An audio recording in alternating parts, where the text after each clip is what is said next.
السلام علیکم viewers, programme دیکھ رہے ہیں آپ براس ٹیکس اور میں ہوں آپ کی ہوسٹ معروف قریشی. ہمارے ساتھ موجود ہیں ہمارے ایکسپرٹ، ہمارے اینالسٹ جناب زید حامد صاحب. السلام علیکم. ویورز، براس ٹیکس میں خلافت راشدہ کے حوالے سے ہم نے جو سلسلہ شروع کیا ہے اب وہ اپنے اختتام کی جانب رواں دواں ہے. ہم نے خلافت راشدہ میں کافی ماڈلز ڈسکس کیے، پولیٹیکل، جوڈیشل، اکنامک، لیکن now we come to the real brass tacks. اب ہم دیکھیں گے ان کی امپلیمنٹیشن کس طرح سے کی جا سکتی ہے، کیونکہ بہت سارے لوگوں کا جیسا یہ کہنا ہے کہ سسٹم آبسلیٹ ہو چکا ہے. ان کی وہ سوچ تو ہم کافی حد تک تبدیل کرنے میں کامیاب ہو چکے ہیں، لیکن اس کو ایک قدم آگے لے کے جاتے ہوئے ہم زید صاحب سے جانتے ہیں کہ ان کو ہمارے معاشرے میں کس طرح سے امپلیمنٹ کیا جا سکتا ہے.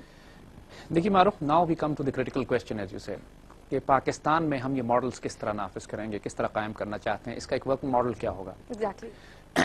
پہلی بات تو بالکل طے ہے کہ جو ایگزسٹنگ سسٹمز دنیا میں اس وقت قائم ہیں، مشرق میں یا مغرب میں یا پاکستان میں، یہ ڈیلیور نہیں کر رہے ہیں. یہ بات تو بالکل طے ہوگی. بالکل.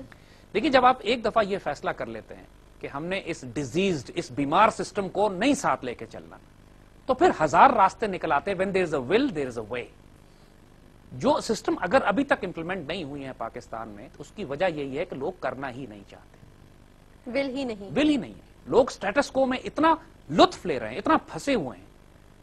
جو بینکنگ سسٹم قائم ہے یہاں پہ اتنا بڑا اور کینسر کی طرح پھیل چکا ہے. جو پولیٹیکل سسٹم اتنا کرپٹ ہے کہ جس کو فیوڈل کلاس یہاں کے جو پاورفل ایلیٹ کنٹرول کرتی ہے، جس کی نسل در نسل وہی ایم این اے، وہی ایم پی ایس بنتے ہیں، وہی منسٹرز بنتے ہیں، انہی کی باریاں آتی ہیں. اور جو ایک کرپٹ ناپاک نظام جو چل رہا ہے، امیر تر اور غریب تر. سیاست میں بھی جو کرپشن ہے، اکانومی میں تو ہم نے حال دیکھ ہی لیا ہے کہ پورے ملک کا بیڑا غرق کر کے رکھ دیا. دنیا کا امیر ترین مسلمان ملک ہم بھیک مانگنے پر آ گئے ہیں پریکٹیکلی. اور عدلیہ کا حال یہ ہے کہ 10 سال ہو چکے ہیں اس ملک میں، جو کم از کم اگر ہم صرف پچھلے 10 سال کی مثال لیں، کہ جو دو سب سے بڑے ایشوز جس نے اس ملک کی کمر توڑ کے رکھ دی ہے، ایک لا اینڈ آرڈر کا کرائسس ہے، دہشت گردی، خود کش حملے، یہ سارا فساد فی الارض جسے کہا اللہ کی زمین پہ فساد برپا کرنا، اور دوسرا کرپشن، کہ بیت المال کو خیانت اتنی بیت المال میں کی جائے کہ امت مسلمہ کے اس خوبصورت ترین ملک کے پاس کچھ وسائل ہی نہ بچیں کہ ہم بھیک مانگے آئی ایم ایف سے اتنی بھاری شرائط کے اوپر، اور جو شرطیں وہ پھر ہم پر لگائیں کہ اپنی بجلی، پانی، گیس، پیٹرول سب مہنگا کرتے چلے جاؤ. تو بیچارے لوگ اپنے ہی لوگوں کی روٹی چھین کے، اپنے لاکھوں ہزاروں بچوں کو میل نیوٹرش کر کے، بھوک سے مار کے، بیماریوں سے مار کے، تعلیم ان کو نہ دے کے. یہ سب اس لیے ہو رہا ہے کہ جو حکمران ہیں ان کی اکاؤنٹیبلٹی نہیں ہے کرپشن پہ. بالکل. اس ملک کو تباہ و برباد کر دیا ہے کرپشن نے اور لا اینڈ آرڈر. یہ دو سب سے بڑے ایشوز ہیں. ٹرو. اور یہ بات بھی بالکل طے ہے کہ عدلیہ ڈیلیور نہیں کر رہی. 10 سال کے عرصے میں اگر پچھلی مثال لیجئے تو ایک کرپٹ آدمی کو پھانسی کی سزا نہیں ہوتی ہے، ایک دہشت گرد کو عدالتی نظام کے ذریعے سزائے موت نہیں دی گئی. So there are many flaws basically.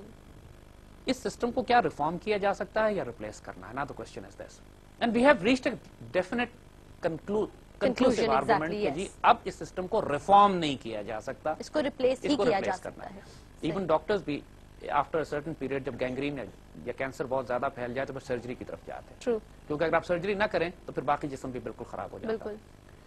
ہم اپنی تاریخ کے ایک ایسے موڑ پر آ چکے ہیں کہ جب پاکستان کے چاروں طرف شدید ترین خطرات ہیں، مشرق اور مغرب سے امریکنز اور نیٹو فورسز افغانستان میں موجود ہیں، پاکستان کے ڈسممبرمنٹ کے پلانز ان لوگوں کے، جس کو یہ یوگوسلاویا ڈاکٹرین کی طرح، جس کو ہم پوری تفصیل سے اپنے CIA تھریٹس ٹو پاکستان کے پروگراموں میں ڈسکس بھی کر چکے ہیں. مشرق میں انڈیا ہمارا پانی روک رہا ہے، ہمارے خلاف ایک مسلسل انسرجنسی اور بغاوتیں پاکستان میں برپا کی جا رہی ہیں. ہم ایک پاکستان کے اندر صوبائیت، لسانیت، فرقہ واریت، مذہبی انتہا پسندی، دہشت گردی، فرقوں کے خلاف ایک دوسرے کی جنگ، اس قدر طوفان بدتمیزی مچایا ہوا ہے اس وقت کہ the time for radical surgery has come. اس میں کوئی شبے کی بات نہیں ہے کہ desperate times call for desperate measures. ہم کو آؤٹ آف دا باکس سوچنا پڑے گا. ہم کو وہ سولوشنز، یہ کانسٹیٹیوشن ہمارے انسانوں کا بنایا ہوا ہے، لائرز نے لکھا ہے نا، انسانوں نے لکھا ہے، وکیلوں نے لکھا ہوا ہے. اللہ اور اس کے رسول صلی اللہ علیہ وآلہ وسلم کا حکم کسی بھی کانسٹیٹیوشن، کسی بھی لا، کسی بھی آدمی کی رائے کے اوپر فوقیت رکھتا ہے، سپریم ہوتا ہے. ہم کو اب یہ فیصلہ کرنا ہے کہ کیا اس پاکستان کو جس طرح ہم 63 سال سے چلاتے رہے ہیں، ہم یہ سمپل ایک بحث کرتے آئے ہیں کہ ڈیموکریسی ہو یا ڈکٹیٹرشپ ہو، یہی بحث ہمیشہ ہمارے یہاں چلتی ہے. کبھی کسی نے بات نہیں کی کہ ایک اسلامک سوشل ویلفیئر اسٹیٹ کیسے بنائی جائے گی، ایک Islamic judicial, political, economic models کیسے بنائے جائیں گے، پاکستان کو امت مسلمہ کی قیادت کیسے دی جائے گی، پاکستان کا دفاع کیسے مضبوط کیا جائے گا. اس پر کوئی بات نہیں کرتا، ان ویژنز پر تو کوئی بات ہی نہیں کرتا. اس لیے کہ جو ہمارے سو کالڈ لیڈرز ہیں ان کو ادب، فلسفی، تاریخ، ہسٹری، سوشیولوجی، دین، مذہب، سنت، اس کی تو الف بے نہیں پتا. ان کا تو یہ معذور مینٹلی ریٹارڈڈ ہیں اس حوالے سے. لیکن جو ہمارے اسکالرز ہیں، ہمارے اسکالرز، یہ زوال کا دور ہے. ہم جس دور میں بس رہے ہیں یہ مجموعی طور پر امت کے لیے ایک بڑی آزمائش کا دور ہے. اللہ کے بندے جو ہیں جب آپ ان سے پوچھتے ہیں صاحب نگاہ صاحب بصیرت لوگوں سے تو وہ کہتے ہیں کہ صاحب میں معاشی قحط سے ہم نہیں گھبراتے, اکنامک کرائسس ہو اکنامک قحط ہو اس سے ہم نہیں گھبراتے, ہم گھبراتے ہیں جب قحط الرجال ہو, اللہ کے بندے ختم ہو جائیں. ہمارے ملک میں اسکالرز بھی بہت سارے ہیں, علماء حق بھی ہیں علماء سو بھی ہیں, لیکن اتنا طوفان بدتمیزی برپا ہوا ہے کہ علماء حق ان کی اذان کو یا تو کوئی سن نہیں رہا یا وہ بیچارے گھبرا کے اپنی اپنی خانقاہوں میں بند ہو گئے. صحیح. جس کو اقبال نے کہا تھا کہ نکل کر خانقاہوں سے ادا کر رسم شبیر, یہ باہر نکلنے کا میدان جنگ میں آنے کا وقت ہے, خانقاہوں میں بیٹھنے کا وقت نہیں ہے. So it's the worst of the times. تو یہ ہمیشہ ہر دور میں آپ دیکھیں گے. آج آپ آس پاس اگر دیکھیے تو احمد بن حنبل, مالک, شافعی, ابو حنیفہ, امام بخاری, اس جیسے عالم ہمیں نظر نہیں آتے. True. لیکن ہمیں صلاح الدین ایوبی, نور الدین زنگی, امام شامل جیسے جنرلز بھی نظر نہیں آ رہے ہیں.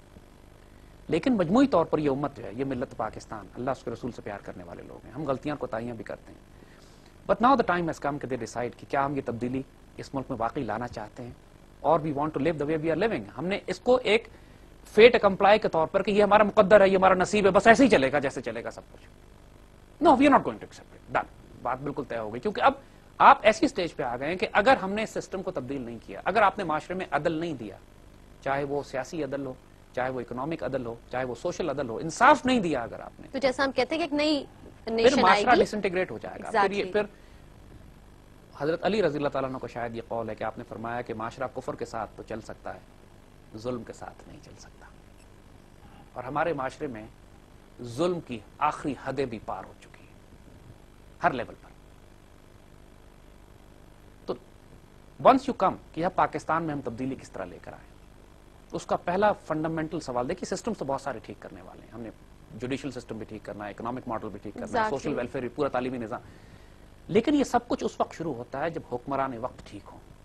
آپ اعلیٰ سے اعلیٰ پالیسیز بنا لیجئے, اعلیٰ سے اعلیٰ فنڈنگ کر دیجئے, اعلیٰ سے اعلیٰ بجٹنگ کر لیجئے, اگر حکمران ہی کرپٹ ہیں, لیڈرشپ لیڈرشپ ایگزسٹ نہیں امپلیمنٹ کرنے کے لیے, لیڈرشپ ہی وہ ہے جو منافق ہے, یا لیڈرشپ وہ ہے کہ جس میں جرأت کردار ہی نہیں ہے. لیڈرشپ ہی وہ نہیں ہے کہ جس میں وہ نگاہ بلند ہو, سخن دل نواز ہو اور جاں پرسوز ہو. تو پھر آپ نیچے جو مرضی پالیسیز بنا لیں, کچھ بھی نہیں ہو سکتا. امپلیمنٹیشن کا جو سٹیپ 1 ہے وہ لیڈرشپ. پاکستان کے مختلف اداروں میں بھی آپ دیکھ لیجئے, مثال کے طور پہ موٹر وے پولیس کے بارے میں کہا جاتا ہے کہ پاکستان کی سب سے بہترین پولیس ہے, ایک نظام ہے, وہی پاکستان ہے, وہی لوگ ہیں, وہی پولیس ہے. صرف بہتر لیڈرشپ آئی, پالیسیز تھوڑی بہتر بنائی گئی, ان کو سخت ڈسپلن کیا گیا. یہی پاکستانی قوم جب موٹر وے پہ چڑھتی ہے تو لین میں انڈیکیٹر بھی دے کے لین تبدیل کرتی ہے, سیٹ بیلٹ بھی لگاتی ہے, اور اسپیڈنگ بھی نہیں کرتی. اور آج تک ساری پولیس کے بارے میں لوگوں کے الزامات ہیں کہ کرپٹ ہے. موٹر وے پولیس کے بارے میں تو ٹرک والوں نے بھی لکھا ہوتا ہے کہ موٹر وے پولیس زندہ باد. Why is that so? ایک چھوٹا سا اپنے ہی ملک کے اندر ہم نے ایک ماڈل بنا کے دکھا دیا نا کہ اچھی لیڈرشپ ہو, اچھی پالیسیز ہو تو you can bring a difference, آپ چینج لا سکتے ہیں. بالکل. اب ہمارے یہاں دیکھیے دو طرح کے پاکستان کے اندر ایشوز ہیں, دو طرح کے ہمارے سسٹمز ہیں. کچھ سسٹمز ایسے ہیں جیسے ہم نے کہا کہ اس کو ریفارم کیا جا سکتا ہے, ان کو ریپلیس کرنے کی ضرورت نہیں. مثال کے طور پہ پی آئی اے ایک ادارہ ہے, ریلویز ایک ادارہ ہے, واپڈا ایک ادارہ ہے, سوئی سدن, سوئی ناردن, بڑے بڑے نیشنل ادارے ہیں. ہم سب سسٹمز کی بات کر رہے ہیں, اب ہم چھوٹے سسٹمز کی بات کر رہے ہیں, یہ جو ملک کے اندر یہ ادارے ہیں. موٹر وے پولیس ایک ادارہ ہے.